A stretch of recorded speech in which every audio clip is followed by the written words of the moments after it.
Bismillahirrahmanirrahim. Assalamualaikum warahmatullahi wabarakatuh.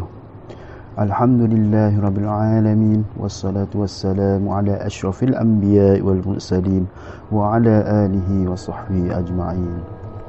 Alhamdulillah. Syukur kehadrat Ilahi kerana pada kali ini kita masih dapat bersama-sama untuk mendengar atau belajar berkaitan dengan alam jin.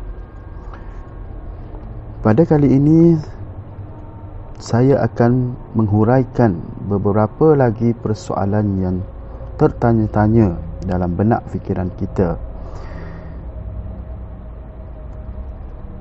Soalan pertama di bahagian kedua ini ialah, mungkinkah berlaku jin-jin Islam ini suka berdampingan dengan manusia, terutamanya manusia alim? Adakah mereka ini yang digelar pendamping dalam masyarakat kita? Jin-jin Islam ini sebenarnya tidak akan berdampingan dengan manusia sama sekali. Mereka tidak akan mahu berurusan dengan manusia dan kehidupannya. Mereka tahu itu hanya akan menimbulkan fitnah terhadap bangsa mereka sendiri. Tetapi tidak dinafikan, mereka memang pernah muncul bagi memberi pesanan kepada manusia-manusia baik dan soleh. Namun itu semua sangat jarang berlaku. Semuanya atas izin Allah Subhanahu wa ta'ala. Hanya mereka yang bodoh dan kurang akal sahaja akan berdampingan dengan makhluk gaib, jin dan syaitan ini. Soalan kedua, mungkinkah jin-jin Islam ini mahu membantu? Mungkin, tetapi jangan sekali-kali kita cuba meminta pertolongan pada makhluk gaib. Minta saja terus pada Yang Maha Kuasa, iaitu pencipta mereka sendiri, Allah Subhanahu wa ta'ala. Seterusnya, jadi bagaimana pula ada jin yang mengaku mengganggu manusia, namun dalam masa yang sama ia mengaku ia beragama Islam? Bohong. Jangan sekali-kali mempercayai kata-kata mereka selagi mereka tidak membuktikannya. Tanya rupa bentuknya ketika kamu membelasahnya seperti yang pernah saya jelaskan sebelum ini. Itu sudah cukup bagi membuktikan kebenaran kata-kata mereka. Soalan seterusnya, mampukah jin memudaratkan manusia? Adakah jin ini boleh memudaratkan manusia? Contohnya sehingga memberi kesan terhadap fizikal manusia seperti sakit kepala, sakit badan, kanser dan sebagainya. Allah berfirman, dan ingatlah peristiwa ketika hamba kami Nabi Ayub berdoa merayu kepada Tuhannya dengan berkata, sesungguhnya aku diganggu oleh syaitan dengan kepayahan dan seksaan penyakit. Jika Allah Subhanahu wa ta'ala mengizinkan, memang boleh. Sudah ramai pesakit yang pada asalnya mempunyai penyakit fizikal, namun rupa-rupanya ada gangguan halus dari makhluk-makhluk terkutuk dan laknat itu. Ini memang tidak dapat disangka lagi. Ada penyakit yang datang disebabkan oleh jin jahat ini. Contohnya seseorang itu tiba-tiba lumpuh. Apabila dibawa ke hospital, doktor gagal mengesan punca dan penyakitnya. Dalam kes lain pula, seorang itu pintam tanpa punca. Begitu juga serangan jantung. Apabila dilakukan pemeriksaan, doktor mendapati jantungnya normal. Apabila 2-3 kali cuba diperiksa, dia menjadi ladang percubaan tubuh manusia tadi. Secara jujurnya, doktor secara jujur harus bekerjasama dengan pakar perubatan komplementari dalam hal sebegini.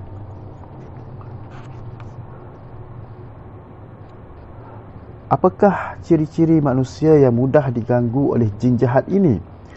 Orang yang mudah diganggu jin mempunyai kesemua ataupun sebahagian ciri berikut, iaitu antaranya lemah iman, lemah fizikal, lemah semangat. Selepas itu, jin-jin itu akan mengganggu manusia pada 5 tahap berikut. Yang pertama, menjelmakan diri.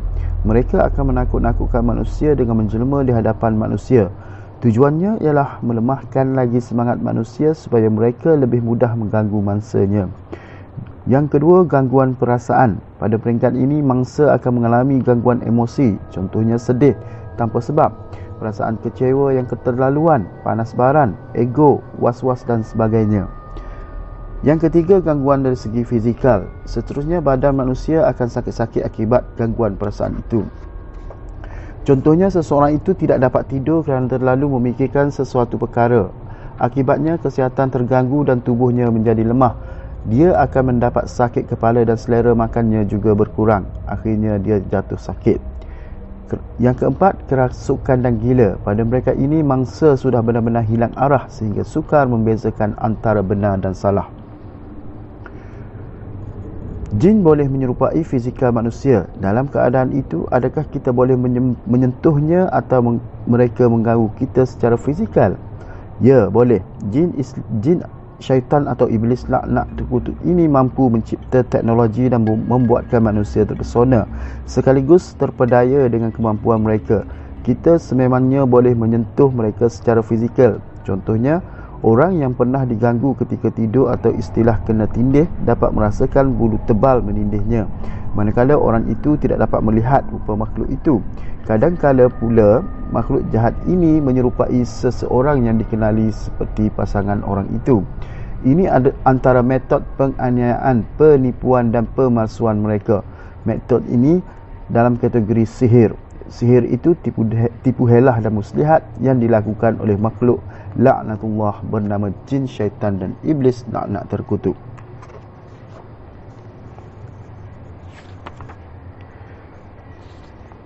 Soalan seterusnya,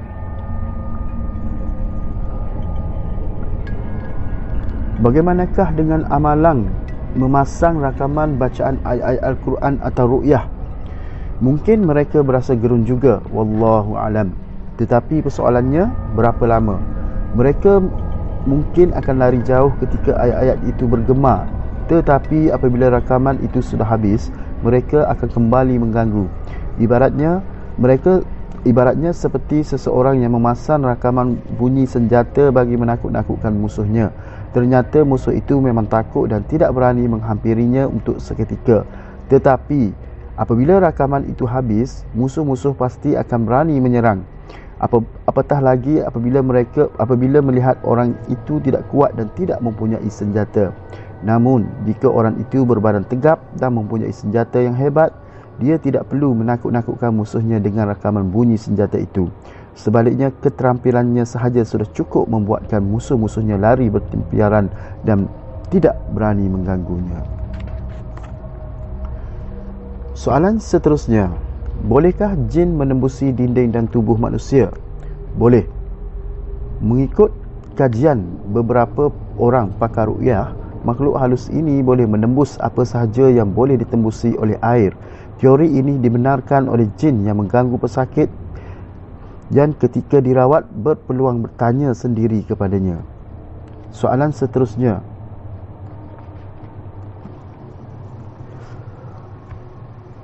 apakah tanda-tanda khusus yang menunjukkan kita sedang diganggu oleh mereka? Debaran yang tiba-tiba, terutama pada waktu tertentu. Contohnya ketika mendengar azan, ketika berhadapan dengan orang alim, ketika mendengar orang membaca Al-Quran dan sebagainya. Yang kedua, kita menjadi malas beribadat, apatah lagi bersolat. Yang ketiga, kita mudah terpengaruh dengan hasutan-hasutan jahat dan negatif. Syaitan sememangnya akan membisikkan perkara-perkara yang buruk sahaja. Yang keempat, emosi yang keterlaluan, mudah marah dan panas baran, bersikap angkuh, sombong dan ego. Yang kelima, sakit tetapi gagal dikesan dan dirawat oleh doktor. Yang keenam, mimpi buruk, karut dan menakutkan. Rasulullah SAW berpesan, berdoa, berwuduk dan dirikanlah solat sunat sebelum tidur. Soalan seterusnya, apakah yang menyebabkan jin mengganggu manusia? Ada beberapa faktor. Yang pertama, jin yang menumpang mahu membalas dendam kerana dicederakan atau jin yang suka kepada manusia yang diganggu itu. Jin seperti ini biasanya tidak bertuan. Yang kedua, jin yang dihantar oleh tukang sihir. Yang ketiga, jin yang sudah berdampingan dengan keluarga orang itu selama bertahun-tahun. Ia juga dikenali sebagai saka. Yang keempat, jin yang diseru dalam ritual ilmu tertentu. Seterusnya saya sambung sedikit lagi berkaitan dengan perjanjian dengan jin. Kita pernah mendengar ada manusia yang membuat perjanjian dengan jin. Biasanya manusia akan berpegang pada janji itu. Tetapi adakah jin-jin itu berpegang pada janji tersebut? Jin-jin kafir dan syaitan-syaitan laknatullah itu sudah berjanji akan menghancur dan merosakkan zuriat keturunan Adam. Itu saja perjanjian yang mereka pegang terhadap manusia. Mereka mahu manusia menjadi sesat dan mati dalam keadaan su'ul khatimah. Tujuannya cuma satu, iaitu bagi mengheret manusia ke dalam neraka bersama mereka. Soalan yang seterusnya, adakah manusia boleh memasuki alam gaib? Mungkin boleh jika diizinkan oleh Allah Subhanahu Wa Taala, dan jika Allah Subhanahu Wa Taala sememangnya memberikan darjat yang tinggi kepadanya atas ketaatannya kepada Allah, tetapi secara umumnya tidak. Biasanya mereka yang boleh masuk ke alam gaib ialah mereka yang mendapat bantuan makhluk gaib seperti jin, kafir dan syaitan. Seterusnya, ada yang mengaku menerima ilmu laduni dan mampu berfirasat dengan tepat. Biasanya orang yang mendapat ilmu laduni tidak akan mudah mengaku pada sembarangan orang bahawa dia menerima ilmu itu. Ia bukan ilmu yang diberikan pada semua orang walaupun orang itu kelihatan alim dan zuhud. Ilmu laduni ini ialah ilmu yang membuatkan seseorang mampu menggunakan firasatnya dengan tepat. Allah Subhanahu Wa Taala membuka mata hatinya. Contohnya seperti orang-orang yang khasyaf. Mereka biasanya berasal daripada keturunan yang terpelihara dan sentiasa menjaga sekaligus menegakkan syariat Allah Subhanahu Wa Taala. Ilmu laduni ialah ilmu yang diturunkan oleh Allah Subhanahu Wa Taala kepada orang yang bersungguh-sungguh memohon dan meminta kepada Allah. Mereka memang tidak tahu di mana tempat pergantungan mereka selain Allah. Allah menjadi satu-satunya tempat untuk dia memohon pertolongan.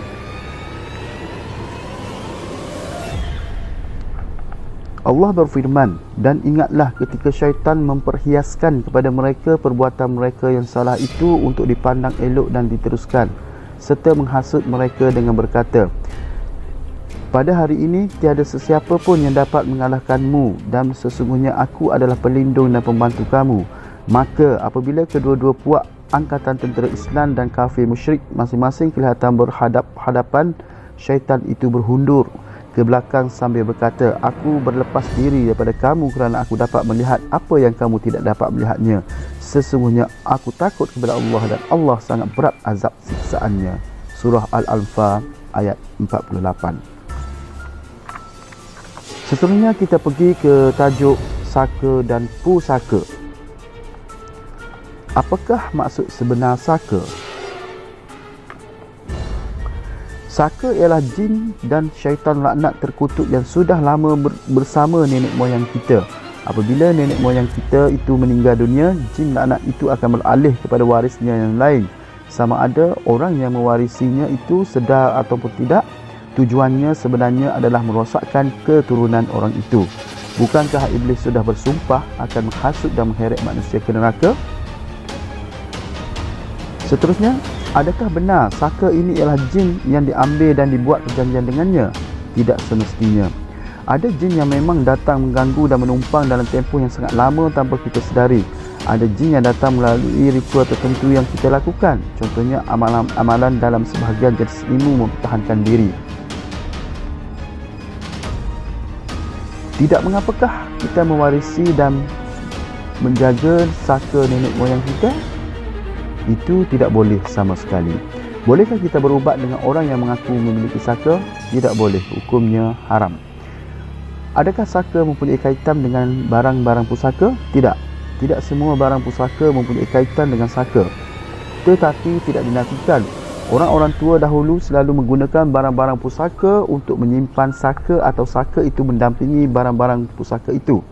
Pusaka adalah barang tinggalan nenek moyang kita yang diwarisi kepada anak cucunya.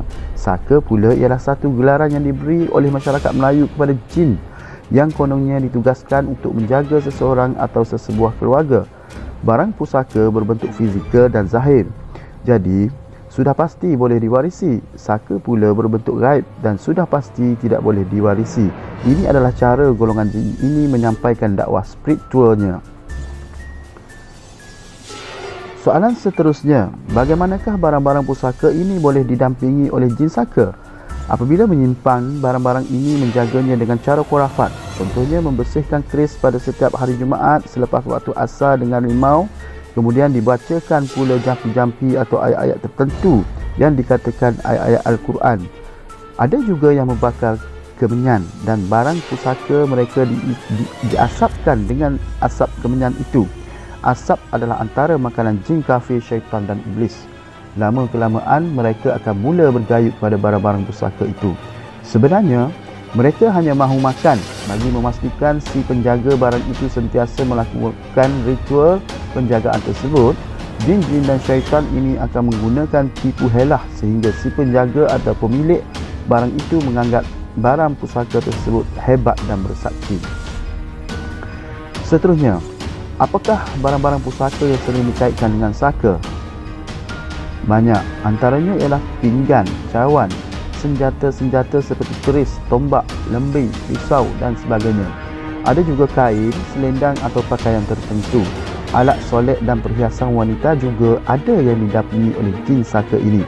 Seperti yang dinyatakan sebelum ini, barang-barang pusaka yang mempunyai ritual penjagaan tertentu atau dikatakan mempunyai kuasa tertentu biasanya mempunyai kaitan dengan saka.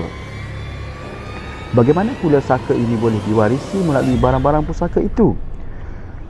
Saka boleh diwarisi tanpa sedar oleh pewarisnya apabila pewarisnya melakukan ritual penjagaan seperti yang dinyatakan sebelum ini. Pewaris itu bukan menjaga barang pusaka tersebut, tetapi sebenarnya menjaga jin saka yang mendampingi barang pusaka itu.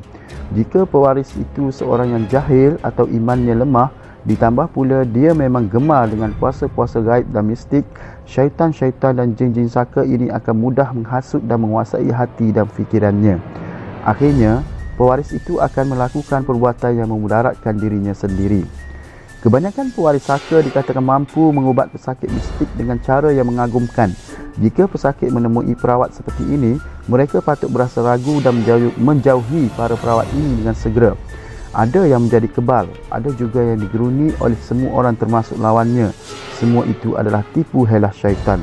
Pemalsuan itu adalah kerja-kerja syaitan, jin dan iblis laknat terkutuk. Tujuan mereka hanya satu, menjerumuskan anak Adam ke lembah neraka. Secara tidak langsung mereka juga mendapat makanan. Soalan seterusnya, adakah saka ini boleh dibuang tanpa membuang barang-barang pusaka? Ada kes apabila barang-barang pusaka yang dikatakan mempunyai kaitan dengan saka sudah hilang. Apabila ditanya pada sebahagian perawat, mereka mengatakan saka tidak dapat dibuang jika barang-barang pusaka itu gagal ditemui. Benarkah begitu? Tidak benar.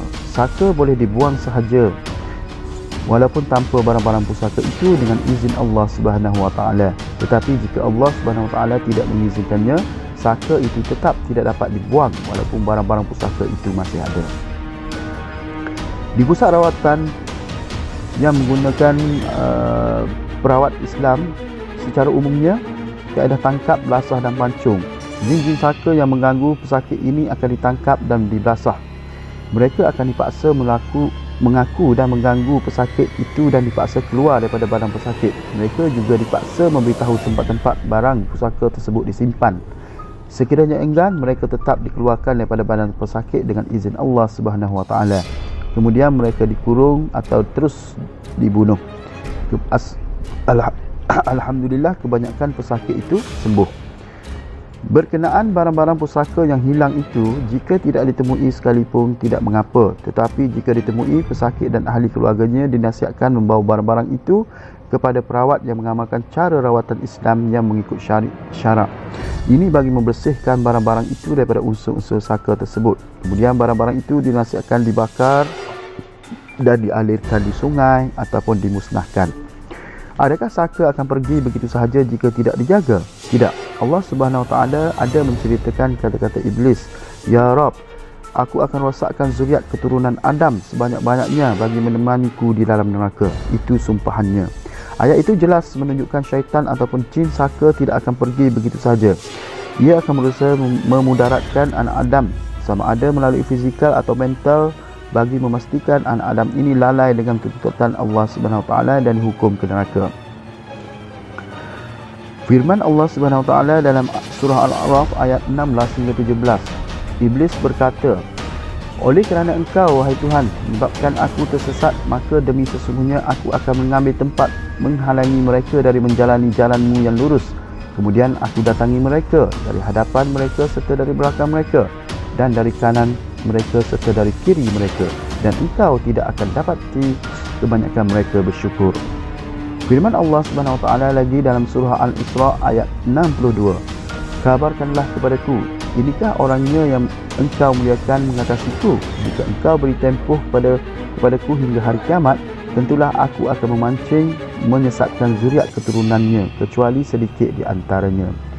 Allah berfirman lagi dalam surah Sad ayat 82 hingga 83. Iblis berkata, demi kekuasaanmu wahai Tuhanku, aku akan menyesatkan semua mereka kecuali hamba-hambamu di antara zuriat-zuriat Adam itu yang dibersihkan dari sebarang kederhakaan dan penyelewengan.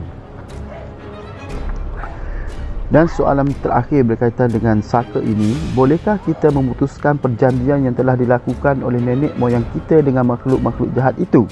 Boleh. Mengapa tidak? Kita hanya berjanji dengan Allah Subhanahu Wa Taala dan berhubung dengan Allah Subhanahu Wa Taala. Apabila kita meningkatkan kualiti hubungan dengan Allah dalam setiap langkah kehidupan harian kita, apatah lagi jika kita selalu mentauhidkan Allah, apa sahaja perkara jahat yang cuba mengganggu kita atas jalan perjanjian lama dan sebagainya tidak akan berjaya memudaratkan kita. Maksudnya, kita seharusnya menyertakan Allah Subhanahu Wa Taala dalam setiap langkah kita. Putuskan saja apa-apa saja bentuk hubungan dengan syaitan terkutuk itu, tidak kira sesiapa saja yang membuat perjanjian itu. Seterusnya, untuk kali ini, tajuk yang terakhir ialah berkaitan dengan susuk. Apakah susuk? Susuk ialah alat atau bahan tertentu yang dimasukkan ke bahagian tertentu pada tubuh manusia. Bahan-bahan itu kemudian secara gaib bagi tujuan kecantikan, dimasukkan kekuatan, pelaris dan sebagainya. Sebenarnya bahan-bahan itu menjadi medium bagi memudahkan jin bertapak di situ. Apakah bahan yang selalu digunakan untuk susuk? Banyak, antaranya jarum, serbuk emas, batu berlian dan sebagainya. Adakah bahan-bahan susuk yang dimasukkan ke dalam tubuh itu adalah bahan-bahan yang bersifat fizikal? Ada yang fizikal, ada yang tidak. Tidak dinafikan ada juga kes susuk yang dapat dilihat secara fizikal berada dalam tubuh manusia melalui imbasan X-ray, tetapi kebanyakannya tidak. Apa yang pasti, kemasukan susuk itu adalah dengan bantuan jin dan syaitan laknat terkutuk. Sama ada itu sememangnya bahan sebenar atau itu adalah jin dan syaitan laknat terkutuk yang menyerupai bahan-bahan tersebut. Bagaimanakah susuk berfungsi? Susuk atau jin yang sudah memasuki badan orang itu akan duduk di tempat yang diarahkan. Jika di muka, ia akan menayangkan kecantikan orang itu di mata sesiapa saja yang melihatnya. Susuk juga akan menyembunyikan setiap parut atau kecacatan di muka itu. Jika ia digunakan untuk kuat atau kebal, ia akan mempertahankan tubuh tuannya daripada sebarang kecederaan. Ia juga akan menambahkan kekuatan tuannya itu dengan kekuatannya sendiri. Soalan seterusnya, benarkah ada ayat Al-Quran yang boleh dijadikan sebagai susuk? Jangan sekali-kali mereka cerita. Allah Subhanahu Wa Taala sama sekali tidak pernah menurunkan sebarang ayat Al-Quran yang memudaratkan hamba-hambanya. Sebaliknya, hamba-hambanya yang selalu menyalahgunakan ayat-ayat itu untuk kepentingan sendiri. Niat manusia itu telah diperbodohkan oleh syaitan. Ramai orang yang jadi sebegini. Bertaubatlah, jangan dipermainkan syaitan. Jika tiada penjelasan daripada guru atau ulama yang benar-benar faqih mengenai Al-Quran dan hadis, jangan pandai-pandai menokok tambah.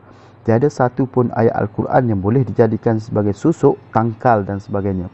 Sebaliknya, ayat-ayat itu diturunkan sebagai pedoman, panduan dan peringatan kepada kita. Tidak ada langsung sebarang unsur kesesatan di dalamnya. Jangan sekali-kali mengatakan ada antara ayat-ayat Al-Quran itu yang boleh dijadikan susuk, tangkal dan sebagainya. Itu fitnah. Kita sendiri yang menyalahgunakan ayat-ayat tersebut dan syaitan yang membantu niat jahat kita itu. Wallahu alam. Bolehkah susuk dibuang begitu saja? Boleh, tetapi temuilah mereka yang pakar dan pandai membuangnya. Benarkah susuk hanya boleh dibuang oleh orang-orang yang memasukkannya? Tidak benar. Susuk boleh dibuang oleh sesiapa sahaja yang pandai membuangnya. Walau bagaimanapun, saya ingin berpesan di sini, sesiapa sahaja yang memakai susuk dan mahu membuangnya harus benar-benar bertaubat dengan bersungguh-sungguh. Kembali dekatkan diri kepada Allah Subhanahu Wa Taala. Kukuhkan semula ikatan dengan Yang Maha Kuasa. Dugaan pasti ada. Perawat hanya boleh membuangnya, tetapi orang yang dapat memulihkan dirinya semula ialah orang itu sendiri. Wallahu alam. Sampai setakat itu sahaja untuk kali ini. InsyaAllah pada episod akan datang saya ingin bercerita berkaitan dengan sihir pembenci dan mana-mana sihir yang berkaitan. Sekian untuk kali ini. Wabillahi taufiq wa hidayah. Wassalamualaikum warahmatullahi